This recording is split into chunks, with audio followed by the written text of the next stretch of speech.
O Agripino, tudo bem? Me diga um negócio, Agripino. Eu observei no grupo aí do Porto Gente, várias vezes você comentando a respeito da 945, dessa questão da modicidade, tudo bem?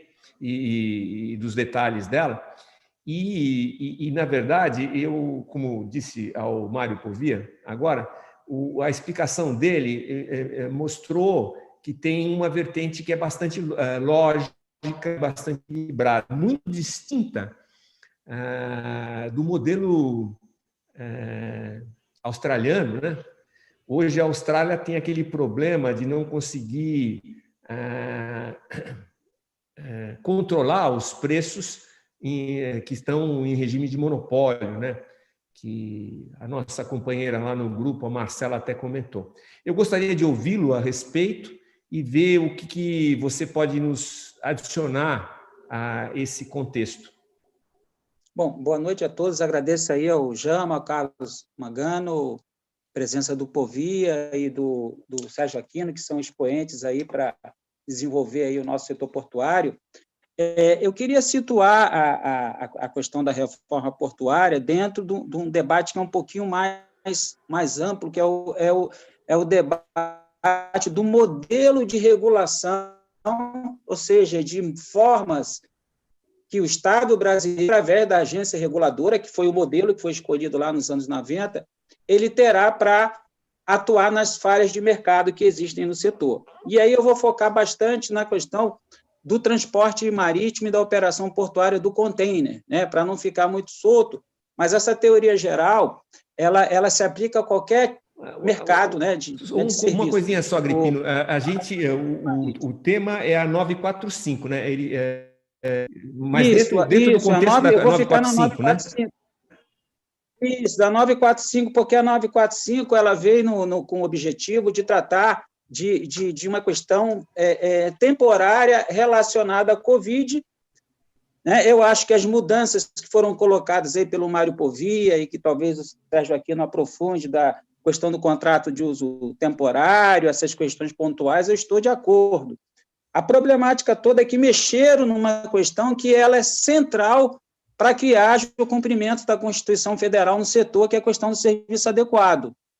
E isso não é opção do Agripino, uma opção da própria ANTAC, que na resolução 3274, né, dando efetividade à Lei 12.815, que trata da modicidade, né, e na lei da ANTAC, que trata da modicidade 2 vezes, e quando foi editada a Lei 10.233, não havia terminal de uso privativo, talvez por causa disso haja menção somente à tarifa na Lei 10.233, mas a Lei 12.815 ela trata de tarifa no sentido lato para se aplicar tanto a TUP, que é serviço autorizatário, né, que é uma atividade regulada, tão passível de regulação quanto o serviço do arrendatário.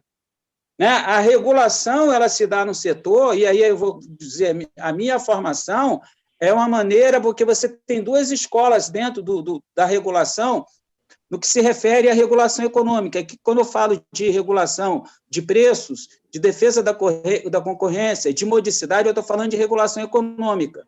Tá? Você tem a escola de Chicago, que é bastante liberal, intervenção quase zero, e a escola de Harvard, principalmente a Kennedy School, onde você tem uma intervenção até mesmo decorrente da crise de 29, né, que deu ensejo à criação da CVM lá em 1933 nos Estados Unidos e a criação de uma série de agências reguladoras, que o Brasil começou a adotar nos anos 90, com a criação da ANEEL.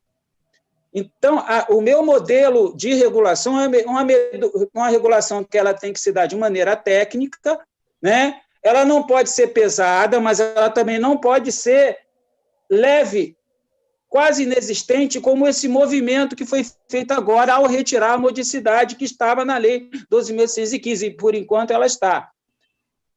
Eu escrevi um artigo sobre isso, foi publicado na Pós e na Vise, e a minha crítica, né, e é uma crítica, ela é embasada, inclusive nas opções regulatórias, e eu acho que o Mário Povia participou bastante disso, de tanto no setor de transporte marítimo, de agenciamento marítimo, com a RN 18, que tem lá o serviço adequado, tem um capítulo inteiro que trata da eficiência, da previsibilidade, da pontualidade, da modicidade, da continuidade, está lá na RN 18, vale para os armadores, inclusive os armadores que operam sem outorga de autorização. E na Resolução 3274 também vale, ainda está valendo, para os terminais, que são instalações portuárias, né, como os TUPs, e os terminais arrendatários que estão dentro do porto organizado. E aí, a questão de se é tarifa, se é preço privado ou se não é, eu não vou entrar nessa discussão, que é a mesma discussão que a gente tem na questão da demurge de container. O que é importante para o interesse público, e o interesse público aqui, a minha perspectiva do usuário, é que seja um serviço adequado. E a condição da modicidade, que está muito bem definida nos dois normativos que eu mencionei antes, que é 3274, e que agora, se for editada ali, vai ter que ter uma alteração, porque deixa de ter modicidade, né? E a minha discussão, que é a seguinte: a título de que foi retirada a modicidade pelo governo e pelo relator do projeto de lei de conversão, sem nenhum estudo técnico, sem AIR e sem que haja a solução da falha de mercado. Me permita, eu estou com uma dificuldade de seguir seu raciocínio, né? Tá. O raciocínio que me foi passado foi o seguinte: quando você tem concorrência, né, você pode praticar preço privado. Né? Assim, então, a padaria, ela tem várias padarias, as padarias não cabe controle, porque tem concorrência. Né? Quando você tem monopólio, como é a questão da infraestrutura, né, você tem que ter controle, porque o controle está associado a uma questão de monopólio. A coisa que o Mário colocou, inclusive, foi que você teve, na caso do Container Terminal Handling Charges, né? A ANTAC, inclusive, estabeleceu um price cap. Né? Esse price cap é justamente uma questão regulatória, definindo um máximo.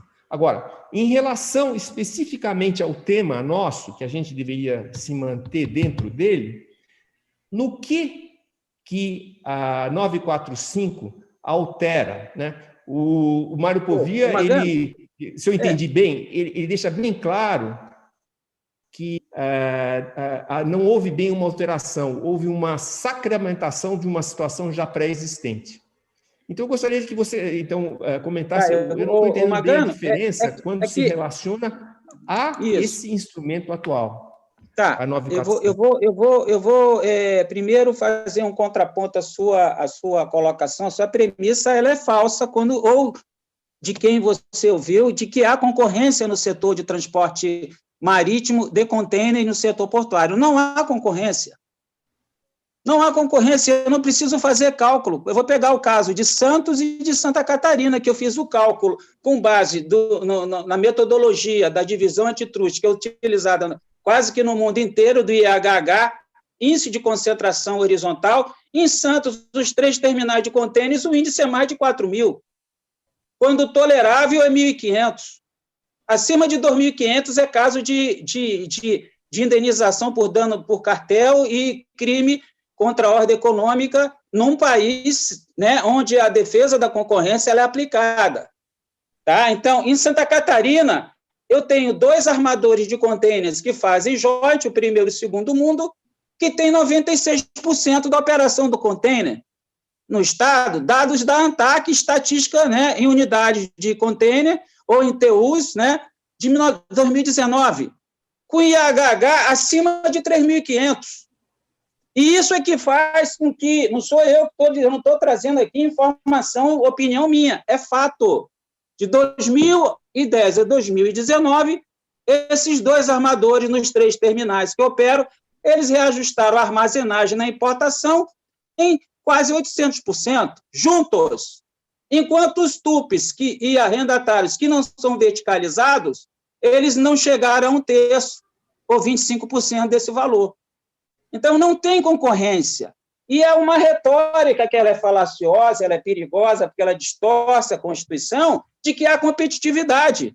Essa competitividade não chegou na mesa do meu cliente aqui, nem no chão de fábrica.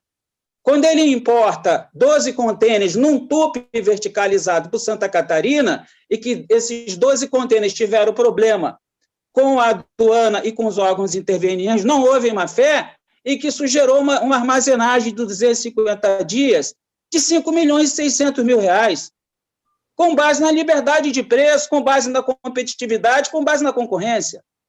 Não tem concorrência, é uma inverdade. Não há cálculo de mercado relevante pela ANTAC. A ANTAC está entrando nisso agora, aí, com a parceria com o CAD, está se esforçando. Então, o preço-teto é como colocar combustível em qualquer mercado, com falha de mercado ou não. Só que a ANTAC não tem essa metodologia ainda. Está na legislação da ANTAC, inclusive, se, né, não está chegando ao acordo nesse caso, eu vou provocar a ANTAC. Se a ANTAC não responder à altura para aplicar a modicidade, eu vou levar para os órgãos de controle, para o TCU, para o CAD. E veja bem, quando há um problema regulatório decorrente de uma falha de mercado, estou citando aqui o mercado portuário, e que se leva para uma agência reguladora, e essa agência reguladora ela não resolve a contento, não há problema algum em levar para os órgãos de controle. Porque os órgãos de controle e de autoria de defesa da concorrência, eles só são provocados porque aquele mercado não está respondendo bem o que a Constituição determina como agência de Estado, que é garantir o serviço adequado.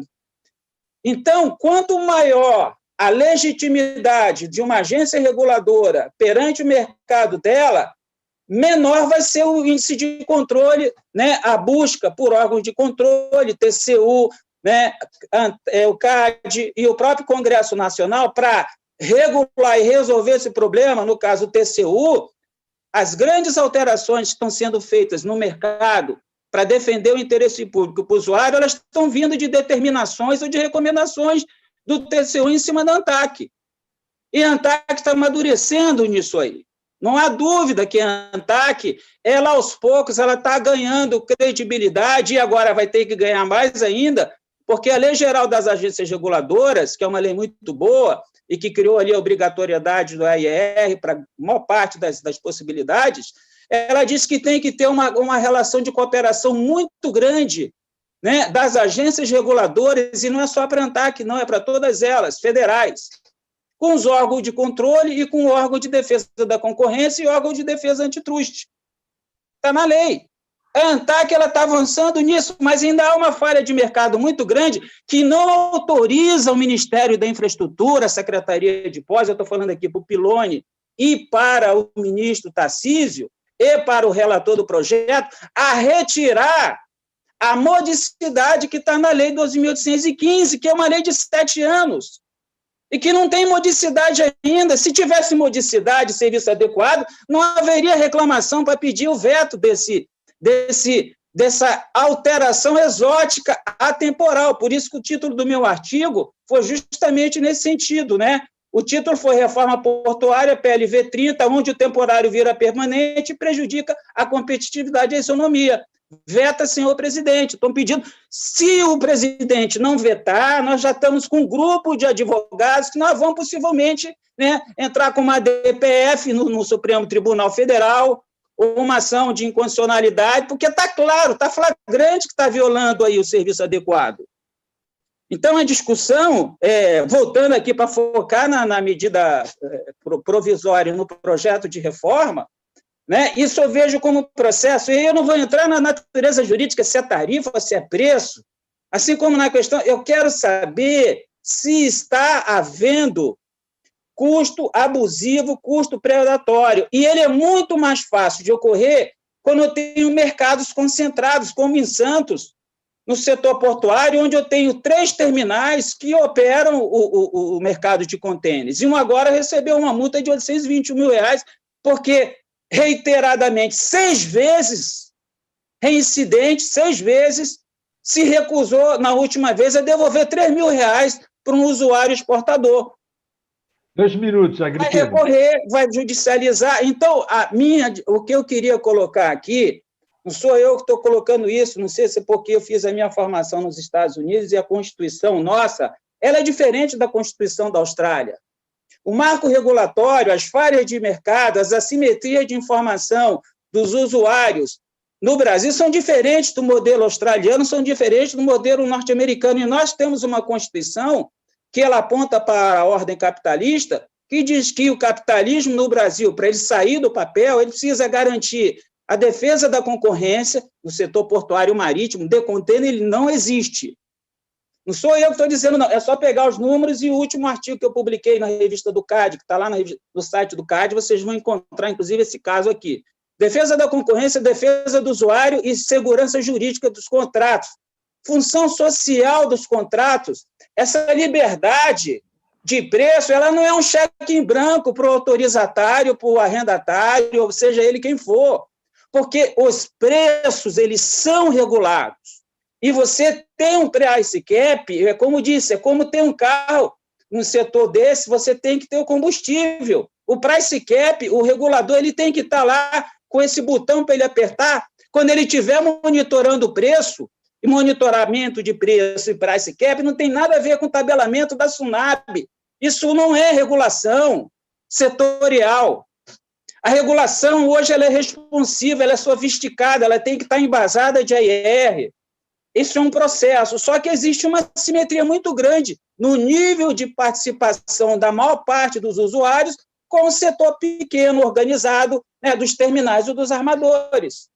Nós temos aqui do lado uma manada de 200, 250 mil usuários desorganizados, delegam para o seu despachante aduaneiro, delegam para o seu agente de carga, e quando vem a conta lá, vem aquela conta absurda que quebra a empresa.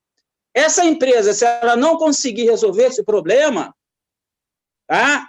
Esse que eu estou dando agora, ela vai fechar, ou então, no mínimo, ela vai entrar em recuperação judicial. Então, isso é bom para a economia, né? Nós não conseguimos sair. A participação da pequena e média empresa na corrente de comércio exterior no mundo, a média é 35%. Na Coreia do Sul é 45%. No Brasil é menos de 10%, porque as empresas não conseguem. Porque o custo logístico, o custo tributário é imenso. Então, eu tenho um artigo sobre isso, que eu publiquei em inglês. Quem quiser pode me mandar, quem quiser o e-mail, quem quiser acessar o artigo que eu estou falando aí sobre a defesa da concorrência e a verticalização portuária, com estudo de caso. Eu não estou falando aqui na opinião, e não se dá para fazer política pública, alterar uma lei dos portos. Vai encerrando. Por opinião. Agripino. Oi. Vai encerrando. Tá? Então, seriam essas aí minhas considerações. Eu acho que o buraco é 2 vezes mais embaixo quando meu orientador dos Estados Unidos. Então, eu queria colocar isso só para iniciar aí o debate, agradecendo aí a todos, o ouvido de todos. Bom, eu gostaria de agradecer sua participação, Agripino. Eu gostei muito. Esse muito tema, bom. Ele tem que realmente ser explorado, né? É claro que essa questão de price cap e de regulação e de CAD e de ANTAC é um assunto que o Brasil está se iniciando, mas tem que iniciar cantando o pneu, né? Porque as nossas necessidades são flagrantes. Você tem toda a razão. Os exportadores muitas vezes ficam reféns de uma situação em que há uma concentração de interesses e muitas vezes preços combinados, né? Como